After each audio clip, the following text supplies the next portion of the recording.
And then formally bring you up here by talking a bit about your background, both as a social worker and as a conservative rabbi. Rabbi Glazer lives in New Jersey. He's originally from Montreal, so the weather here is no doubt delighting him this evening. And it's rather mild. And after practicing as a social worker, he did attend ATS, where he received his smicha. He currently is serving a part-time congregation in Maryland, I believe, as well as shul in Fort Lee. Fort Lee is where the George Washington Bridge ends, by the way. In case it begins there, exactly. The beginning of Interstate 80. In addition to teaching and writing responsibilities, and the writing I think is fabulous, and I really urge you to jump into his observations. It's sort of the best of blogging enables us to get some of these insights. He has 2 unpublished manuscripts, which I hope are on their way to print. I Think, Therefore I Am, Gateways to Gratefulness, and The Sabbath, A Day of Gratefulness. And he ends his description of himself by declaring his gratefulness for his cherished wife and children, which is a lovely thing. And I urge you to welcome warmly our guest, Rabbi Henry Glazer. Thank you. It really feels like kind of a homecoming, not only because I've returned to Canada, even though growing up in Montreal, Toronto was the arch rival of Montreal, and Arthur Ecklau, who's here, is, I have to say that this is one of the kind of, I'm still speechless. I haven't seen Arthur Ecklau in many, many years. This gentleman over there who moved from Montreal to Toronto, and with whom I shared many wonderful days during my childhood in Montreal. And we were very, very close friends, eons and eons and eons ago. And I walk into this room and I encounter him, and I have a second cousin sitting back there, my niece is here, nephew, her friends, and there are a number of other expatriate Montrealers here, and so I feel very much at home. And it's an absolute delight. I'm very grateful for being here. I really, really am. And I want to begin tonight, because I know I don't have that much time, and I have to say at the outset that the material I have will not be properly addressed, or fully addressed in the 45 minutes to an hour that I have available to me tonight. There's just too much that we have to consider. Let me, at the outset, though, posit the following assertion. This topic of gratefulness is not, if you will, a challenging intellectual topic or theme or subject. We all know intellectually that it's necessary to be grateful and thankful. We teach our kids to say thank you from the time that they are little children. And it's part of the etiquette, part of the way by which we interact one with the other, to say thank you. We do it casually, automatically, in a pro forma way, constantly. If you ever sat down and thought about the number of times you said thank you in the course of the day, you'll probably run into the tens, if not the hundreds, into the hundreds. My concern, however, is not the intellectual understanding of gratefulness and the notion of thankfulness in this world, but rather the emotional, intuitive, the spiritual understanding, a depth, internal understanding, not from the mind but from the heart, with regard to how significantly important and central the idea of gratefulness is, not only to the religious or the spiritually inclined individual, but for all human beings who consider themselves as human. And I will point out to you in the course of my remarks this evening that even atheists, who are very well known today as atheists, sophisticated scientific thinkers, acknowledge the importance of gratefulness as indispensable to the unfolding of their own humanity. So having said that, I want to begin with why I have taken a particular interest in gratefulness. It's a highly personal response. It doesn't come from a response of intellectual or scholarly curiosity. It comes out of a powerful, personal individual experience that happened about 10 years ago. Prior to that, I have to confess, I don't think I considered myself a very grateful individual. To the contrary, I was typically Jewish. How did I spend most of my time? I spent most of my time kvetching. And I have to preface remarks that will surface a little later on, that if you want to identify authentic Jewish experience, listen carefully to responses of dissatisfaction, complaining, carping, and kvetching. So central is kvetching to the psyche of the Jew that there is a book that has been written on kvetching and the Jewish experience. I forget the exact name. Perhaps you know what it is. Born to Kvetch. Thank you. I have it listed here as one of my references. Okay. A Landsman here. Okay. So, prior to this pivotal experience of mine, personal experience, I was a Kvetcher like probably most other Jews. What turned this around was several days spent in a retreat center, a Jewish retreat center, which invited rabbis and other Jewish communal leaders to spend 5 days in silent meditation. Now, if you think it's easy to get rabbis to remain silent for 5 days, you have something else coming. It was quite an experience, and I have to tell you for myself, it was not easy not to say anything for 5 days. I had no communication with my family, and with the exception of asking questions to our teachers, we didn't talk one person to the other. We didn't listen to radios, watch television. We spent virtually all our time in meditation for 5 days. Well, as you can well imagine, after I think about 2 or 3 days, I was starting to get somewhat frustrated to the point where one night I couldn't sleep. And I tossed and turned for several hours, and it was about 2, 3 o'clock in the morning. Those days I jogged. And I decided in the middle of the night to go out jogging, assuming that with a little exercise I would tire myself out and eventually fall asleep. It worked, and the next morning I attended the meditation, and what I did during that meditation was, I don't know why, by the way. There wasn't any conscious decision on my part. It just unfolded that way. During the meditation, I decided to concentrate on the first words that a Jew recites when he wakes up in the morning. What are those first words that a Jew recites when he wakes up in the morning? Modeh ani lefanecha. I thank you, I'm grateful to you, O Lord, in your presence. Shechazarta bi nishmati b'chemla, that you return my soul to me with compassion, with mercy, and with kindness. And I will return to this opening phrase because I really think that it is at the very core of our existence as spiritual Jews. And there I was meditating on this particular topic, on this particular idea of being thankful to God. And I was repeating it to myself because what you do in meditation very often is you repeat a mantra, right? We all know what a mantra is. And I was repeating it. And the meditation period ended, and what most of the rabbis did, not all of them, but most of them did following the meditation was they stood up and put on their talis and tefillin, and they recited their formal prayers. Well, I then proceeded to step over to a corner of the meditation room.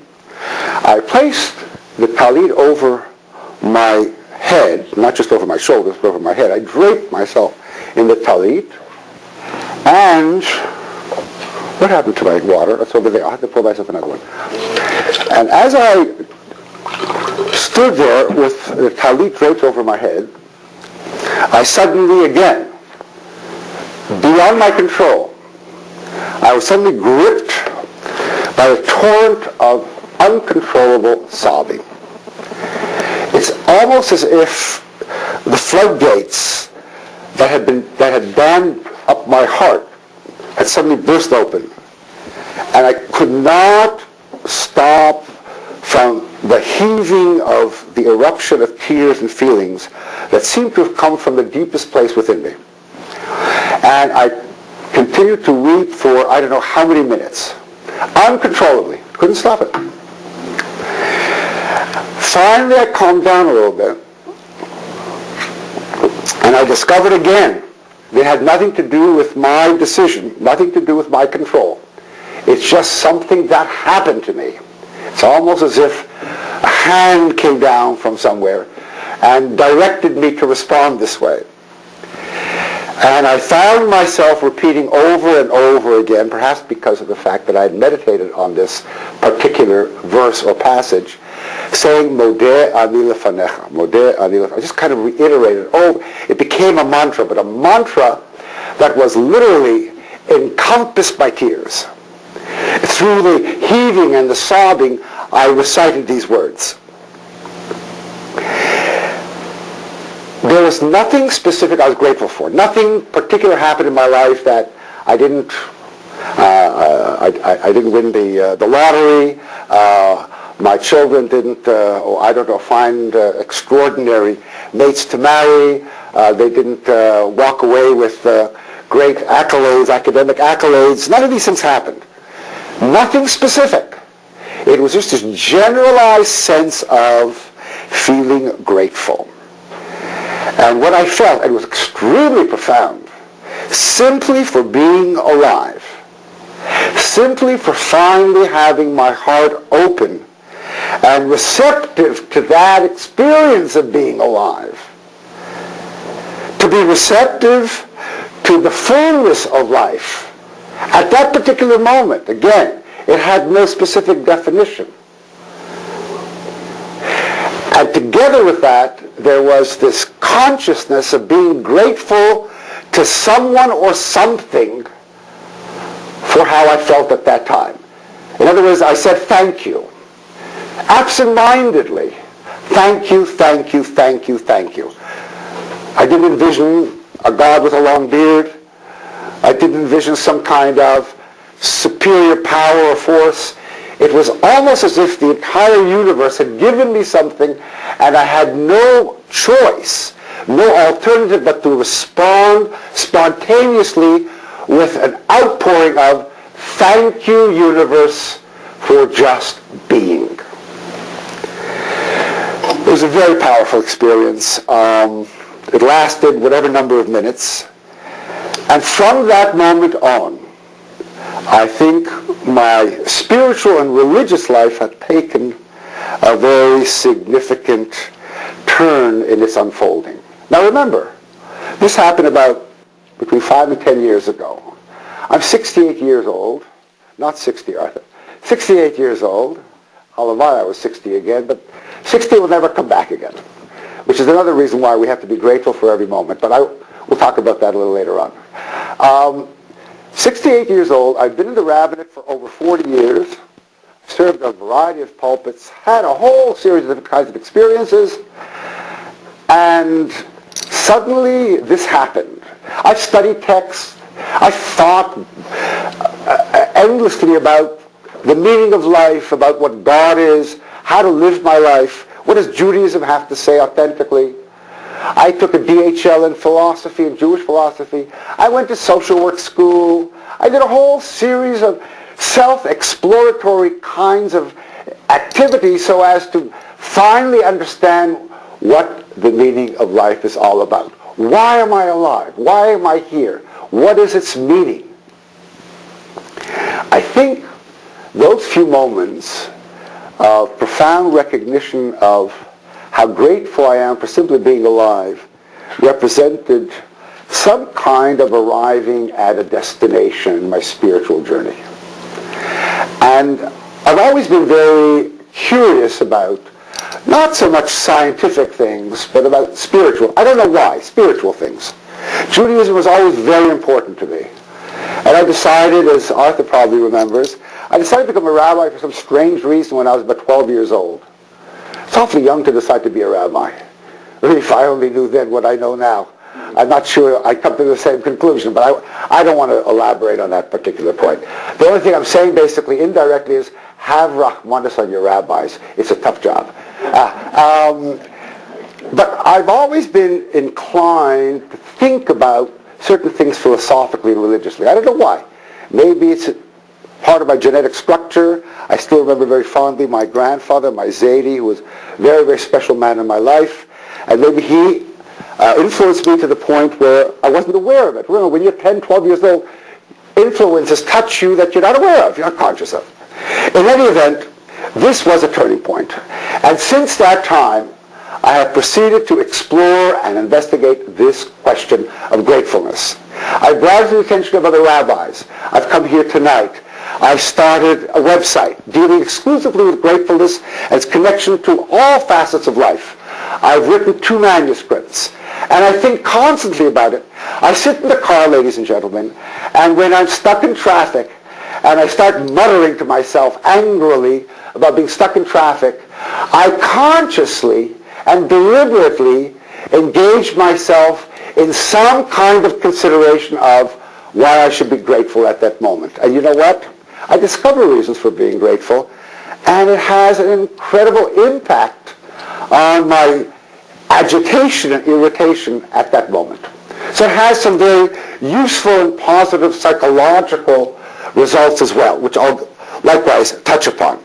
So in the aftermath of that particular experience, I returned home, and I decided to wake up every morning, 5 o'clock in the morning, and take the prayer book, the Siddur, and quietly, which I love, by the way. I got to appreciate early morning hours.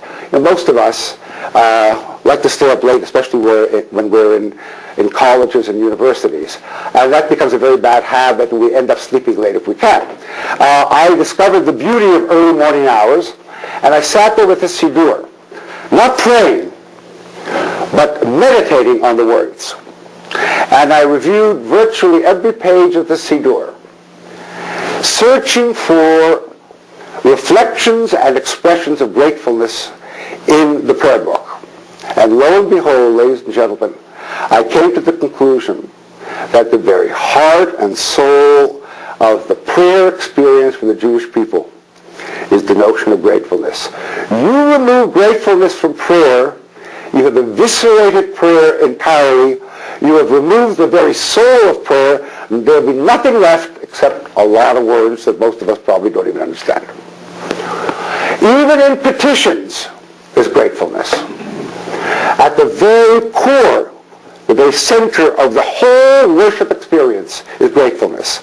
And I started to research, started to read thinkers such as Abraham Joshua Heschel, who, by the way, is one of my mentors, spiritual mentors, and whom I revere beyond words, and for whom I have gained an increasingly profound appreciation over the years. I quote him endlessly in my manuscripts, and I hopefully will be able to quote a little bit more tonight as I share some thoughts with you. So as a result of this, I decided to put down on paper some of those thoughts and responses to prayer. Now, I realize how quickly the time goes, and I knew this was going to happen. My wife warned me, said, Henry, how much time did they give you? 45 minutes? You barely begin to open your mouth in 45 minutes. You know, as rabbis, right? So I said to myself, I'll try the best I can. I'll do an outline. I'll try to limit myself. But unfortunately, this topic is one of such great importance to me. I wax very enthusiastic and sometimes a little verbose when I talk about it, because it's very personal to me. I'm not talking abstract, theoretical, intellectual kinds of ways in regard to gratefulness. I'm talking about things that come from the heart, things I'm trying to live, not just think about. And I'm completely committed to the idea that one of the most important messages that you can convey to not only your loved ones, but to anyone and everyone, and especially to yourself, is the importance for your own sense of well-being, physically, psychologically, and spiritually, the importance of dealing with life from the perspective of life as a gift, not as a burden, not as something that randomly happened, but rather as a gift. And that view of life as a gift will enrich your life. And I'm so convinced about that. I get increasingly convinced as time goes on. Now, I'm not saying I feel grateful all the time, believe me. I can tell you there are many moments of kvetching in my life as well, quietly and verbally. Just ask my family, ask my friends, ask my congregations. I don't do that much. I used to kvetch much more in earlier years, but that's probably because I was a little more immature in those days. I've matured a little bit. I know if mature is the right word. I've grown older. How's that? And hopefully there's a little bit of wisdom that's accompanied my aging process. Okay. Now, I would like to, since I'm limited in time, what I'd like to do now is touch upon the material I gave you. There's a Hebrew page, and there's an English translation of that page. And I think it's very useful to study this one line from the prayer book, the first line in the morning.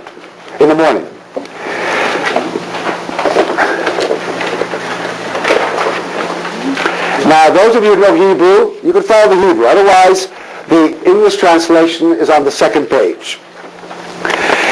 The commentator here comes from a source which is called Otsar HaTfilah. Usually in Jewish history, when Jews considered praying, they didn't think about studying prayer. They thought more about praying prayer. And so there's very little commentary about the depth of theology and spirituality that is contained in prayer, which I think is a very, very large mistake with regard to recognizing prayer.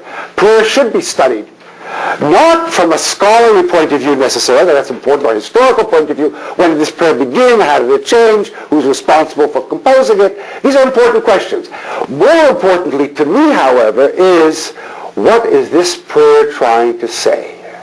What kind of spiritual need is it responding to? Where does this prayer want to take us as human beings and as Jews? Not just to say very quickly, as we typically do, because there's so many prayers to say, we're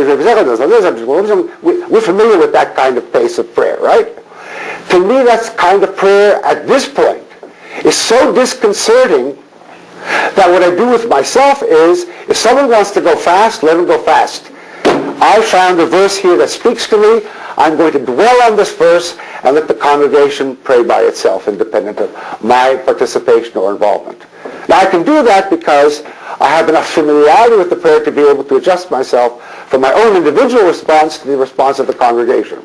When I teach converts, by the way, who start to study Hebrew very slowly and haltingly, they get very frustrated. They say, Rabbi, I can't keep up with the congregation. They pray so quickly. I say to them, you know what? Ignore them.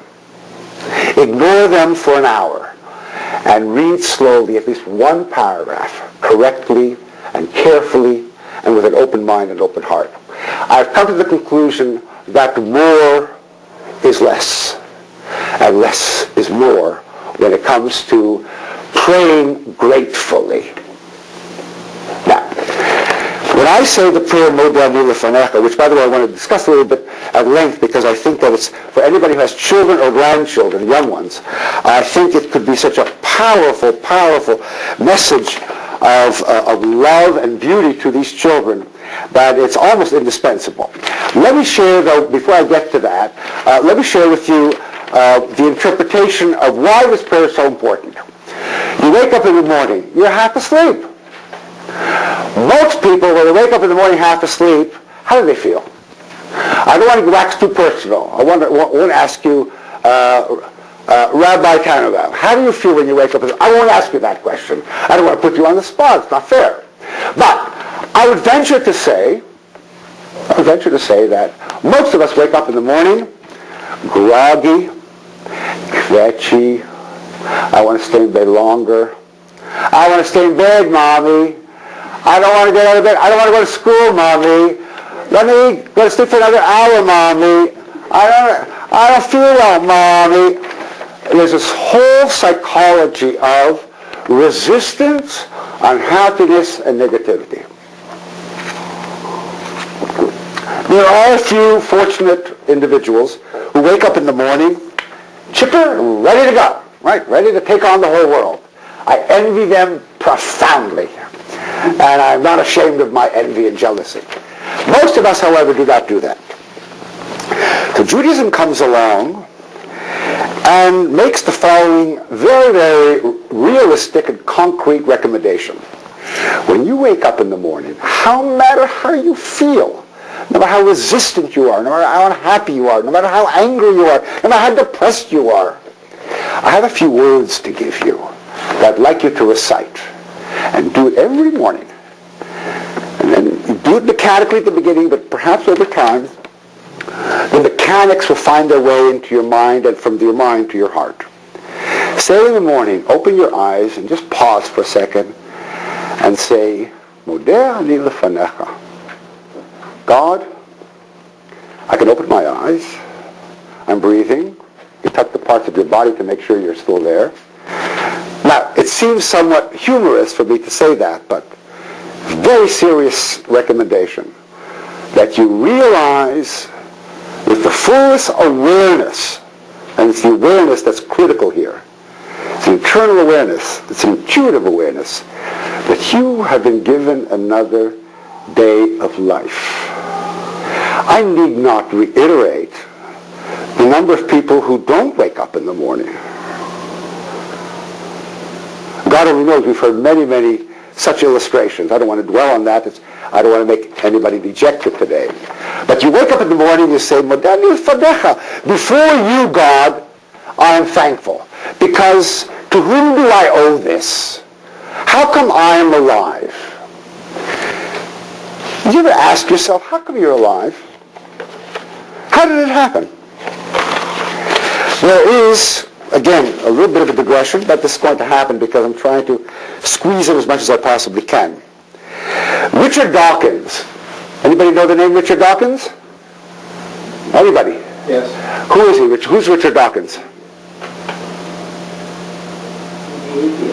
He's the atheist, right. An arrogant atheist. He's the what? An arrogant atheist. An arrogant atheist. I agree, by the way. He's very, very arrogant, but he's brilliant. That's the problem. He wrote a book which I read very carefully, and of course I disagree with because I think he is arrogant. I don't think he wrote it correctly. But in the midst of all this arrogant atheism, let me share with you a statement that he made in that book.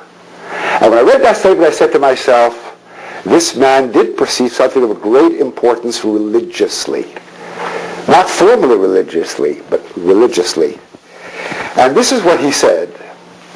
In spite of his absolute rejection of any form of purposeful design in the universe, he would nonetheless acknowledge, quote, I tried to convey how lucky we are to be alive, given that the vast majority of people who could potentially be thrown up in the combinational lottery of DNA will in fact never be born.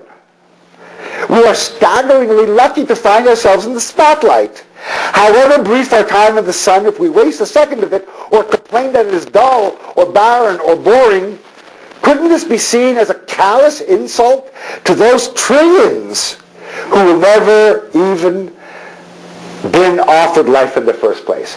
Which are the trillions we're talking about? Who are the trillions we're talking about who never see the light of day? What? The unborn. The unborn! All those millions of spermatozoa that try to make their way to the egg, yes? They don't make it. Trillions who do not end up emerging with life. And here we are sitting here, and we made it. Richard Dawkins, from his point of view of biology and evolution, can then perceive in the uniqueness of the life that he enjoys by virtue of that natural, evolutionary, biological reality. And so when you wake up in the morning, now he's not going to say, Modeh ani lefanecha. He just says, I'm fortunate, and this feeling of being fortunate prompts me to use my life in a special way, in a productive, constructive, positive way. He does it in his way, by being arrogant. No, I'm only kidding. He does it to pursue science, and he's a brilliant scientist. And he's written some wonderful books. Now, the Jew wakes up with the same kind of perception of life, but he acknowledges a particular source. And he says there is a source. And the source, by the way, we all struggle about God and what does God mean and how do we define him. Metaphors for God. There are millions of metaphors about God. To me, in the context of gratefulness, the finest metaphor I could think of is God as giver. Adonai natan v'Adonai lakach. God gives and God takes away. That's what we recite at the time of death. The recognition of God as giver, as the source of all things, is to me one of the most powerful metaphors for understanding God. You may have all sorts of questions about God. Yeah, he allows people to suffer, and he doesn't do this, and where was he during the Holocaust? A myriad of questions. One thing remains undeniable if you posit the belief in God, that God, as creator of this world, gave us life. If we believe in God as a source of life, then our gift came from that giver with a capital G. And as a result, a special relationship should emerge and unfold. And that relationship that response is connected to the response of prayer and praise, hallel. That's why there's so many hallelujahs. After a while you say, enough hallelujahs. You know how many hallelujahs there are? We praise and praise and praise and praise and praise.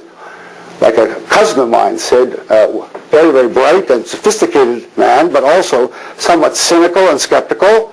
He said, Henry, why in the world do we praise God so much? Everywhere you turn, you're praising God. Does he have such a fragile ego that he needs to be complimented and praised so much? My response to him was, no.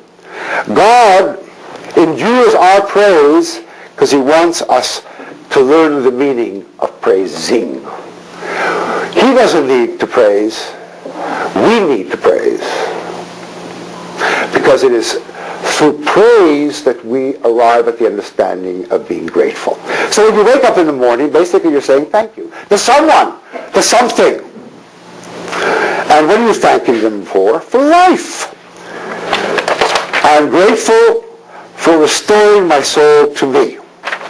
Now I'm going to quickly read the commentary in the English, not dwelling on the Hebrew right now, because again, we don't have sufficient time to sit down and in a leisurely way review all the different facets of that commentary.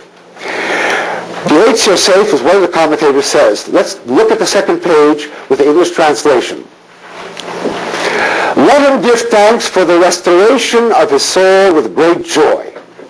In other words, not a grudging thanks, again, through sleep-laden eyelids.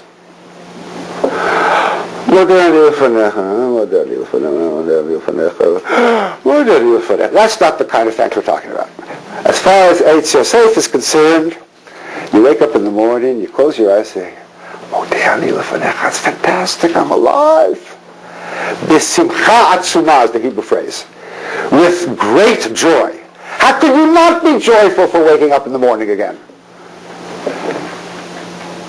How can you be callous not to be joyful in the morning for waking up in the morning? It's chutzpah not to wake up in the morning joyful. I'm not saying we don't. Believe me, I wake up feeling pretty miserable in the morning also. But I try to cultivate the attitude of, you know what, I feel lousy right now. I'm tired, I just sleep. Oh, I had these awful dreams. They left me so anxious when I dreamt about these things that I hadn't resolved yet. They've been bothering me for years, and they resurface over and over and over again in my dreams. And they're really weighing me down. So what do? And I've done this. This is very personal, but I'll share it with you because I believe it's very authentic. It's very necessary. I remember, as distinctly as it happened this morning, I remember when I was struggling with this whole notion of gratefulness and tried to consciously incorporate that into my thinking. I got off the bed, it was a cold day, and I put my feet on the carpeted floor. I sat and I stood there for a second with my feet in the woolly floor, so to speak. The carpet was made out of wool. And I said to myself, this is fantastic. It's freezing outside. The heat hadn't been turned on yet. And I feel the warmth under my feet. How many people have a wool rug under their feet when they wake up in the morning in this world? I just focused on that for a few moments. And I said, gee, it feels so nice. I'm really a very fortunate person to have that. And then, for a few instances, the heaviness that accompanied me with my awakening began to dissipate somewhat. It didn't vanish immediately and spontaneously, but there was a dent made in my psychology, in my thinking, in my emotional response to waking up in the morning. So, wake up with great joy. As it is written in the Zohar, one who leaves a deposit with his friend is entitled to take back the deposit in place of the debt. When we place on deposit our souls with God during the nighttime, and by the way, according to Jewish tradition, our souls go back to heaven while we're asleep. That's why sleep is recognized as 1/60th of death, according to the rabbis. You're dead 1/60th of the full measure of death. Well, it's, again, another metaphor with regard to you're being unconscious. You're not having the conscious awareness of the fullness of your life. And the poetry of thinking about sleep and being awake is that while you sleep, the soul goes up to heaven, and God cares for it. It's on deposit. He takes it back. It's on deposit. And using this kind of metaphor again, I'm glad you talked about the metaphor. I talk about metaphors an awful lot. The metaphor is your soul is the deposit, and you release the deposit back to God, who's the owner of your soul, and in the morning he returns the deposit. But the commentator here makes a very interesting point. He says, wait a minute, you only get your deposit back in the real world when you repay your loan, right? If I borrow money from you, you're going to ask me for a deposit, right? Collateral, right? You'll get the deposit back when you repay the loan. Well, we owe God a lot of things, according to this commentator. We have so many sins, we can't pay back the loan. And yet God, in his compassion and kindness, returns our soul every morning. He gives us back the deposit with no expectation. And by the way, there's a halachic ruling, there's a Jewish law that says if someone owes you any money and you have given that person a deposit, the creditor is not permitted to enter into your home and take the deposit back. You have to give it back to him. You can't, the Hebrew here is tofes et hachov. You can't go and just wrench it out of the person who's holding on to the deposit for that time. It's an infringement on your rights. And the Zohar says you're not proper to wrest a deposit from a debtor, even though he's legitimately owed repayment on a debt. Okay, and he who does so is not a member of the people of holy faith. In other words, you do not exploit another human being, no matter how rightful and just your cause and your purpose. You're owed repayment on your loan. You have a right to this deposit. Yet, the deposit is the only thing the person has. You can't take it away from him. Now, that's one way of looking at the soul as a deposit. Someone else, Rabbi Alexandri, said the next paragraph, in human affairs, one deposits something new and receives in return the same item, somewhat used and worn. If someone takes a deposit, they may make use of it, depending on the conditions of the transaction. And when you get the deposit back, it's usually worn somewhat. It's not brand new the way it was when you first received it. But God is different. What do we do in God's case? We deposit with him each day our souls. At the end of the day, our souls are worn and threadbare. We've had a rough day, and our souls are not as pristine pure as they are in the morning after a good night's sleep, right? And what does God do? He polishes our souls up in heaven, and he returns it to us the next morning, brand new, in better condition than it was when he received it. Again, this is a poetic, metaphoric way of understanding the transaction, the spiritual transaction that takes place between the human being and God in the course of the nighttime, which brings about a response in the morning of, thank you, God, for restoring my soul. It's not that you just restore my soul. You restore my soul when I'm not deserving of it, number one, and number two, you restore it even better than it was when I handed it over to you. I got a newer model in the morning. I didn't have to pay extra for it. Now, again, this is a way of thinking. I'm not talking about objective reality. I'm talking a perspective on how to deal with life. Because so much resides in attitude and perspective. This is the spiritual approach of religion. What does religion try to accomplish with human beings? And I think you put it very well before, that religion is a formal structure that allows us to, in a community and individually, pursue this extraordinary objective of incorporating a sense of gratefulness in our lives. Everything that religion does, everything that religion instructs us to do, pivots around this particular notion. Let me read to you one little poem, and then I'm going to tell you a joke. I'll tell you why Jews have so much trouble being grateful. And by the way, I'm perfectly entitled to criticize Jews because I am a Jew. And I love Jews. And my criticism comes out of love. But God forbid a non-Jew would criticize me, he'd be in a lot of trouble. Now, let me just read this one poem because it captures such a rich understanding of the reason for being grateful, not for extraordinary events, but for everyday events. This is the trick.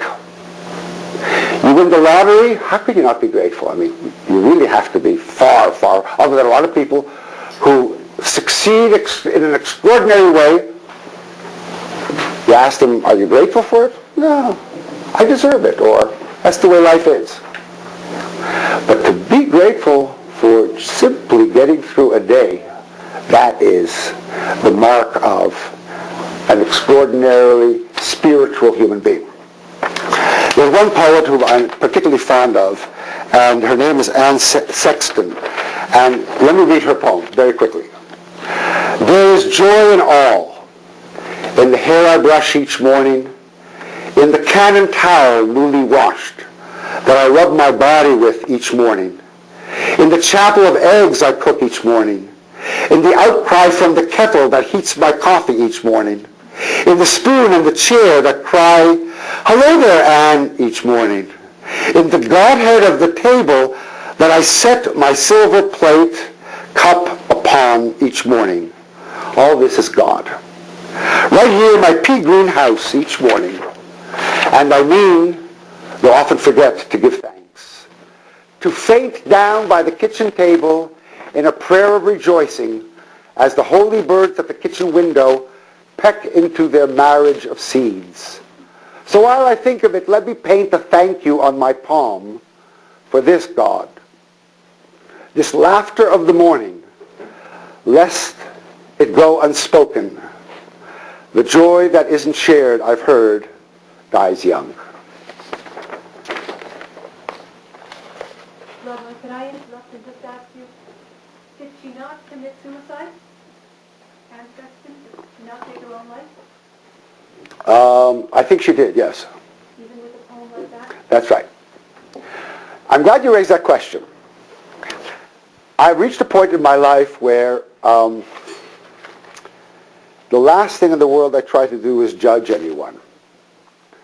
Not judge in a harsh way, but to be able to hold in my mind, maybe in my heart, witnessing someone who says something of great beauty that reflects a moment of gratefulness, because that's all I hope for.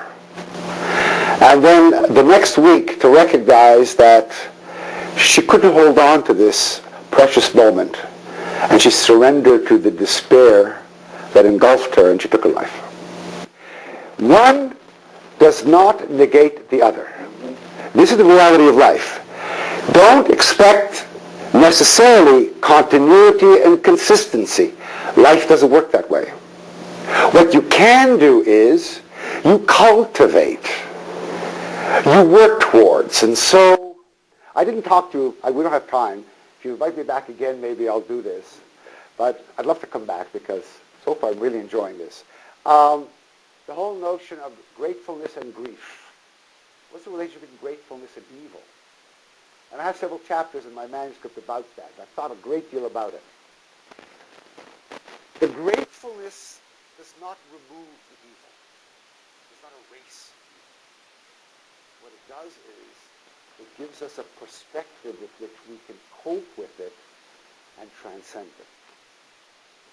Now, it doesn't necessarily work. Even for a moment, to transcend despair is a gift. Because what is a moment? A moment could be an eternity, to quote Heschel. It is. And that's where gratefulness plays such a central role in terms of recognizing the eternity of the moment. So I'm glad you raised the question. It's a very, very vital question. And I hope that we'll be able to look beyond the tragedy of this life, and it's definitely a tragedy. But at the same time, as she struggled, she was blessed, graced with the moment of gratefulness that is indestructible, that's eternal. Okay, why do Jews, I'm going to end on this, why do Jews kvetch so much? Story, okay? A man boards a Chicago-bound train in Grand Central Station, sits down across from an old man reading a Yiddish newspaper. Half an hour later, the man puts down his Yiddish newspaper and starts to whine. Oh, am I thirsty? Oh, am I thirsty? Oh, am I thirsty? This goes on for a little while. The other man, growing impatient with the complaints of this elderly gentleman, gets up, fetches him a cup of water from the water cooler at the end of the car. He stops in front of the old man, clears his throat. The old man looks up, drains the water from the cup. He sits back relieved and allows himself a sigh of thanks. He leans into a seat, tilts his head toward the ceiling, and says just as loudly as before, "Oi, was I thirsty? Oi, was I thirsty?" Now, it's supposed to be humorous. It didn't come from me. I took it from a very reputable source of Jewish humor. Some people cannot let go. You have to ask yourself why. What is the investment in kvetching? Well, if we go back to biblical times, ancient Israel, the moment they set foot out of Egypt, the chorus of kvetching began. Right? Do you come to services and hear the Torah reading? Muntik and Donnerstick, every step they take. A kvetch about this, a complaint about this, a gripe about this. This is not good, that's not good. And it's interesting that, I quote this book, by the way, that you mentioned, Born to Kvetch, very interesting insight.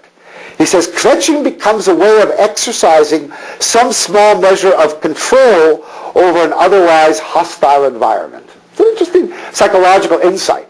In other words, when you feel entirely powerless, how do you feel like you have some control? You complain. As if to say, if I complain often enough, loud enough, convincingly enough, something's going to have to change. God's going to have to listen. The world's going to have to change, right?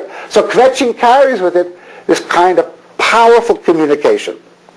The problem is that kvetching also reflects an attitude of victimization.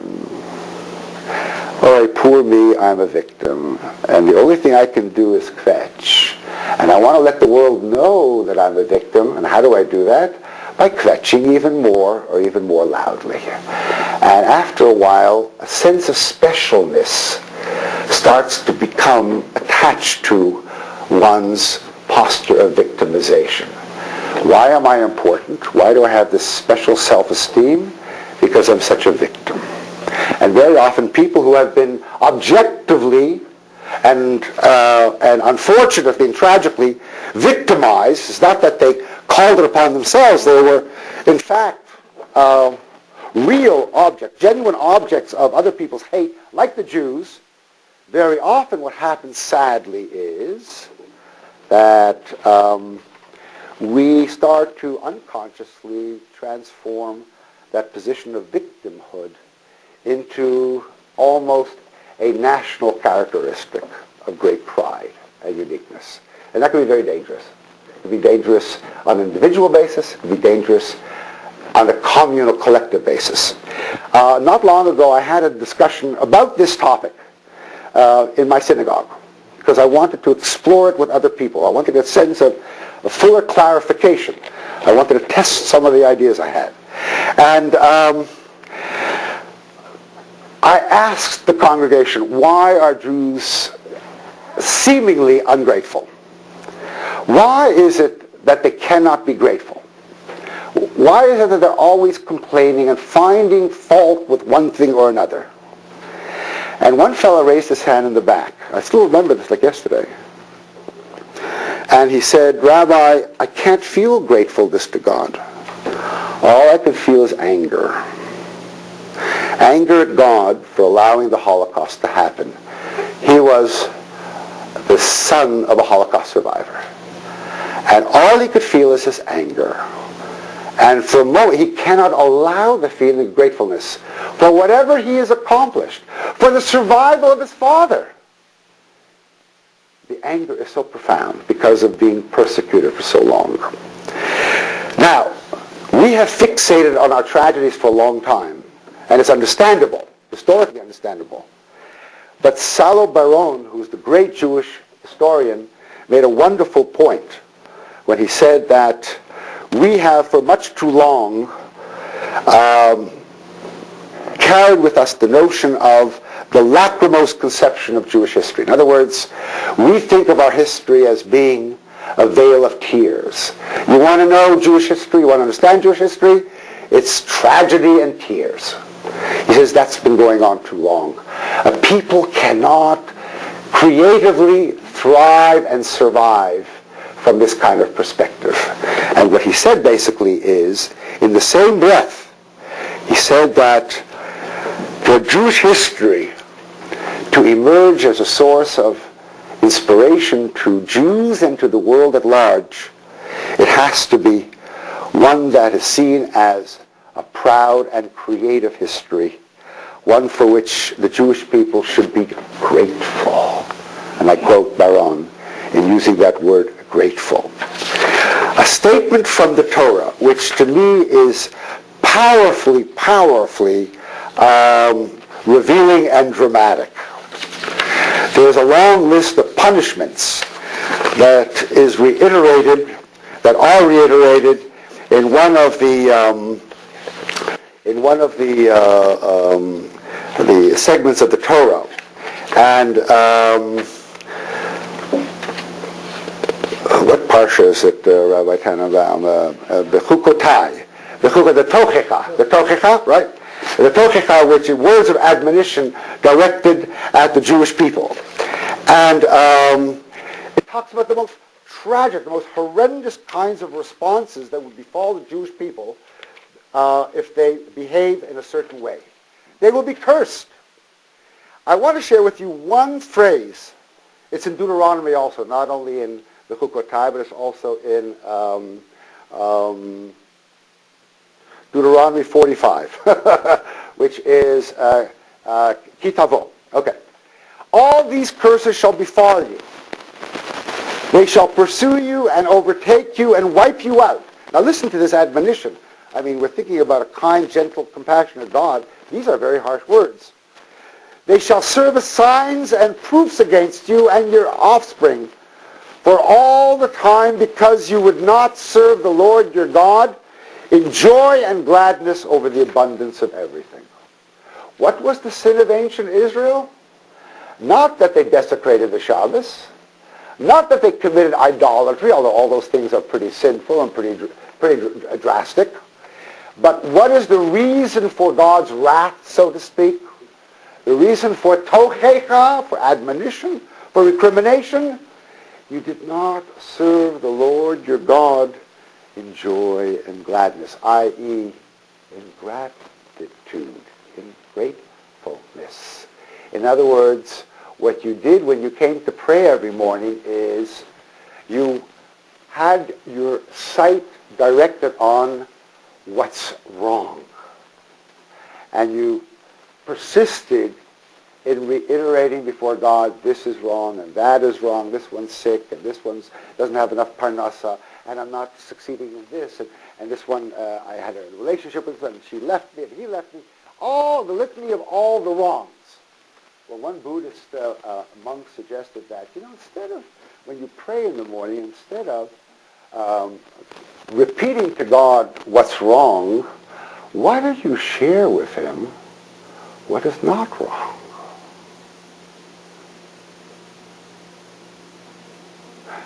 Maybe that will have a very different kind of impact on you as a worshiper. Maybe you should spend time while you pray on all the things that are right in your life.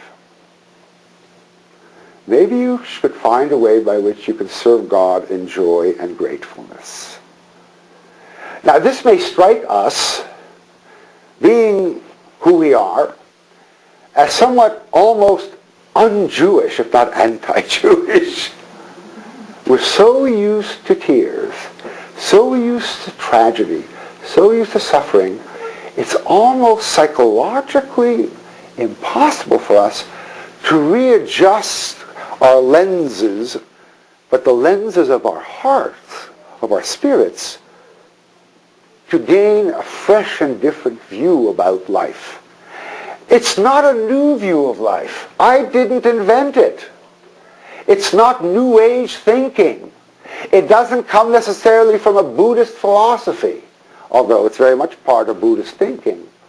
It's contained inherently in Jewish tradition, in all our writings, in the prayers, in the Torah.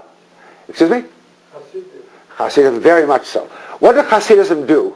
Hasidism retrieved something that was hidden, something that was squelched, if you will, submerged for so many centuries. They stuck their hand deep into the treasure trove of Judaism and they extracted the gems of gratefulness and joy and happiness in serving God. Correct? Yivdus Hashem b'simcha, exactly. And by the way, Yivdus Hashem b'simcha doesn't come from the Lubavitcher Rebbe. Where does it come from? Tehillim, the Book of Psalms. The Book of Psalms is part of the Bible. Can't get more Jewish than that, can you? What I'm trying to say, and I'm way over time. What I'm trying to say again is, well, you know what I'm trying to say. We have to try to rediscover, not by logic, but by intuition and by our hearts, what is available to us, which literally stands in front of our eyes, our minds and our hearts. The fullness of life in all its many, many ramifications and manifestations. I have a whole list of meditations, and I was thinking of trying to have you share a meditation with me for a few brief moments, and maybe we'll do that. But I want to conclude with words of children. They're my favorite. And I wish I had time to tell you what happened this morning in school. I teach very young children prayer, and it was a great experience. But if you visit my website, it's going to be a posting soon. I'm going to write it up, and I think you'll enjoy reading it. But in any case, I want to read to you what little kids were asked to write with regard to gratefulness. It's very, very simple. It's very, very sweet. And with that, I want to conclude. Let's see if I could find it. I brought so many papers here, and I haven't even begun to touch on most of them. let's see. If anybody has any questions in the meantime, please raise. I'd like to hear your responses. I am very, very curious to hear what your response is to these words, what your feelings are about these words, and any issues you may have with regard to this kind of presentation and the importance of gratefulness in the life of the human being and in the life of a Jew. Oh, God. Anybody? Yes. First, good feeling. I find this extremely inspiring.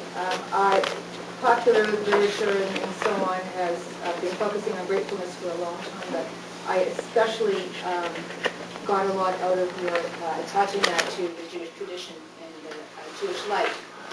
And now the fact. I tried to get on your website today, couldn't get in. I'm just wondering if I have the wrong website, and whether or not you can access the blog for there as well. www.thegratefulrabbi.com.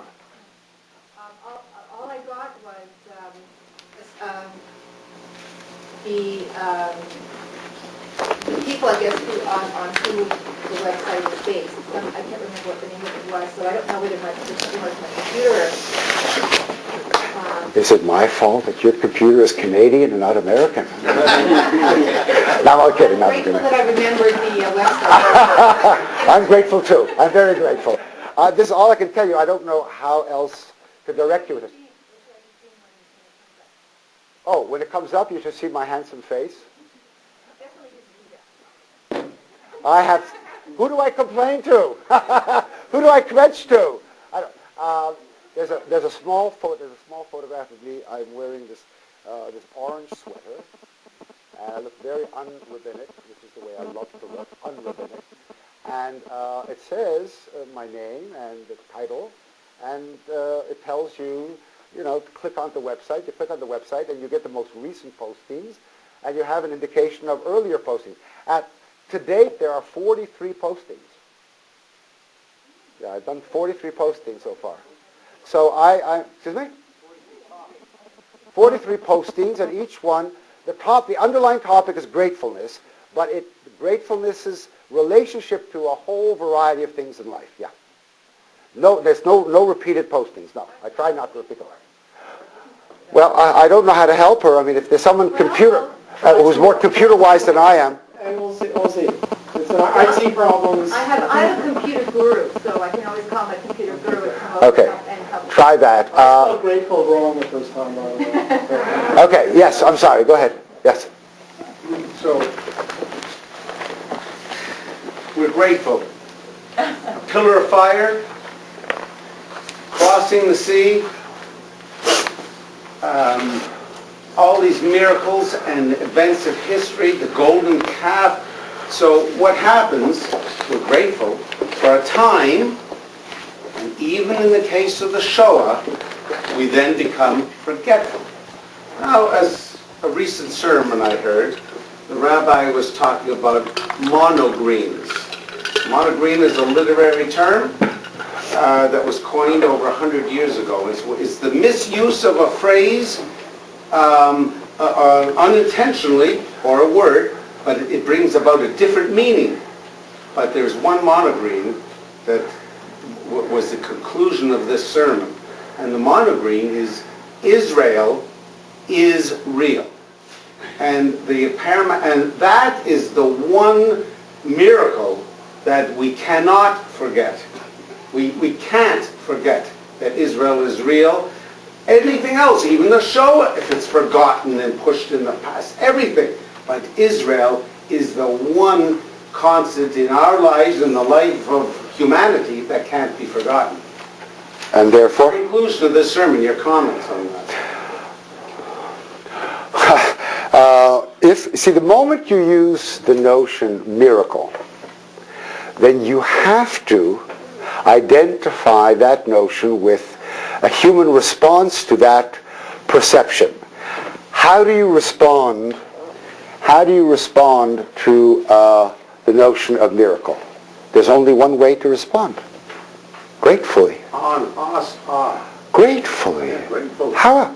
So if you say Israel's a miracle, the Jewish people, the world, should be grateful. I say should, wisely, because unfortunately, that's the sad tragedy of today, that the world does not view Israel as a miracle, because the Arabs see it as a Holocaust, because they were chased out of their land. And the world has adopted that perception, so that you try to convey the notion of the miraculous in terms of the establishment of the State of Israel to the many segments of the non-Jewish world, you'll be banging your head against the wall. That's the sad part. There are many, countless numbers of non-Jews who do see this as miraculous. Unfortunately, they're reserved to one particular evangelical group, and they're suspicious in my eyes to start with. But there are people who are able to gain that kind of perception. And Jews try to convey that miraculous perspective time and time again to our non-Jewish friends. Have them gain that insight. I'm not sure they're able to grasp that insight, because it takes a Jew to understand that. Because we have suffered the Holocaust, and in the aftermath, the rebirth of the State of Israel. I'm not connecting one with the other necessarily. I'm just posing the two polarities of experience side by side. And if you think about it, I mean, the Holocaust, and just a few years later, the State of Israel, I mean, it's an extraordinary event, two extraordinary events of human history. The absolute evil on the one side, and to me, the absolute good on the other side. But those are the dichotomies of life. And if you look upon them and you pay attention and you meditate on them and say, my God, Jewish people are incredibly extraordinary people. Oh, we're a big pain in the butt, because after all, the Torah says that. Don't get angry at me. The Torah says, you are Am Kshei Oref. I didn't say, God said that. I'm only quoting God. Last Shabbos, God said, you're an Am Kshei Oref. You're stiff-necked people. A stiff-necked person is stiff-necked, obstinate, and oppositional, and disobedient. And again, to reiterate that brilliant metaphoric phrase I used, a pain in the butt. We're that. Of course, the Midrash tries to cover it up by saying, if it weren't for that kind of obstinacy, we wouldn't have survived. But that's the Midrash's way of showing their love of the Jewish people. So on the one hand, we have our idiosyncrasies, if you will. On the other hand, we are a product of the miracle. We are God's beloved people. That's the Midrash looks upon us as his beloved people. He gets infuriated with us, and he loves us at the same time. Doesn't it sound like a parent? Yeah. But you know what? The best metaphor for God is the metaphor of parent. Can't think of a better one. Because the parent essentially is loving and compassionate. And that's the notion, that's the nature of God. Again, last week's Parsha, Tisa, right? What is God if not compassionate? 13 attributes of faith. That's 30 attributes of God. That's who he is. So getting back to your answer, I wanted to read to you, let me get more, I'm going to end the whole business, because I'm not sure, do we have time for a little meditation? What do you think? Yeah. How does everybody feel? Yeah. Okay. No, yes, it's too hot? Yeah. Okay, it's going to be very, very short and very simple. It's not going to do anything bad to anybody. It's only going to be very, very nice and helpful. So, are there any other questions? Yes? You spoke at the beginning about how petitionary prayers, even petitionary prayers, have gratitude in it. Could you explain what you mean? Good question. Very, very good question. Now,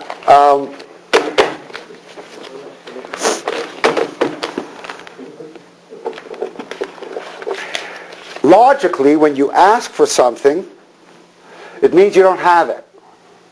If you don't have it, you can't be very grateful for something you don't have. But what's implied in the petition is that God is going to respond to your petition. So that's why we praise God at the beginning of the Amidah, and then we petition him. So wait a minute. Aren't we putting the cart before the horse? First, petition, and then praise him after the petition is responded to. But the assumption of Jewish prayer is that we praise you at the beginning, and we praise you because of all your gifts that are readily available. We have to open our eyes to see this. The petition, and again, lies in the fact that when we petition God, we are fully assured that those petitions are going to be responded to because God wants our gratefulness. And the only way we can be grateful is if the petitions are responded to. One commentator, and I'm writing about this also, one commentator makes an enormously radical point of view. He said, what do we pray for? We don't pray for all these things, for health and da-da-da-da-da-da. There's one thing essentially the spiritual person prays for, and that is to be receptive to all the gifts that God has already given us and continues to give us daily. In other words, this is written by a gentleman who was a great rabbi, who wore a beard longer than Rabbi Tannenbaum's beard, and who was extremely pious, and he saw in prayer this reality. We don't necessarily pray for God to change all the things to suit us personally. That's a prayer of narcissism, of self-centeredness. We pray to God that we take what he has given us and open our hearts to embrace it and to treasure it. That's what prayer is all about. So the petition is that's the core of the petition. Now, that's something hard now at the same time, and again, when I speak now, I don't expect you to see this in absolute terms. At a certain level, it is absolute. But of course, there are all these dimensions of realities of life that call upon us almost inescapably to turn to God and say, God, help me, in a very tangible, concrete way. When someone is sick, when someone suffers a loss, you pray to God. You recognize your dependency. You tried everything. And there you are confronting the abyss, if you will. The abyss of no answers. And then you put your hand and your heart into the hand of God. You put your heart into the hand of God. And that's an act of faith. That's a leap of faith. And that too, you pray for the ability to do that. And if you are able to feel that, that too is an extraordinary gift of the human heart. Animals can't have faith. Only human beings can have faith. So your question is a very good one philosophically, and I cannot answer it in absolute terms. I can only share with you a particular interpretation or view of what petition really means. Together with the asking for something I don't have, the focus is on what I have, and as a result of that, sharing the confidence that what I don't have somehow will find a way of being replenished to my satisfaction and my joy and to fulfill my need. I hope I've answered your question adequately. Anybody else? Okay, yeah, I think we're running out of time. Okay. What I'd like you to do in just a few moments, okay? It's not a major thing. I'm going to time it. If I'm ever back here again, and again, I would welcome another invitation to spend more time with you and more time with others to really explore this more fully, because there are many aspects of gratefulness that we have not delved into. What I'd like us to do for a moment is close our eyes, sit comfortably in our chairs, and close your eyes, put your hands on your laps, take a very, very deep breath, breathe in, breathe out. Shh. Please, no talking. Breathe in, breathe out. Try to let out as much of the discomfort inside of us to the outside of who we are. Release it as much as you can. Be as relaxed and comfortable as you possibly can be. Your eyes are closed. Gently bring your thinking back to the one thing that you are grateful for. And try to sit with that one thing for which you are grateful for just a few moments, a few minutes, quietly. Again, focus on that one thing that you're grateful for. We'll now sit quietly for 3 minutes thinking about what is a special gift in our lives. That can hold and hug my fun siblings. Thank you for my eyes that can see my special Shabbat candles. Thank you for my tongue that can taste yummy challah. Thank you for my nose that can smell delicious chicken. Have a good evening, and thank you so much for your participation. You can open your eyes unless you want to stay with your eyes closed for a little while longer. I don't think...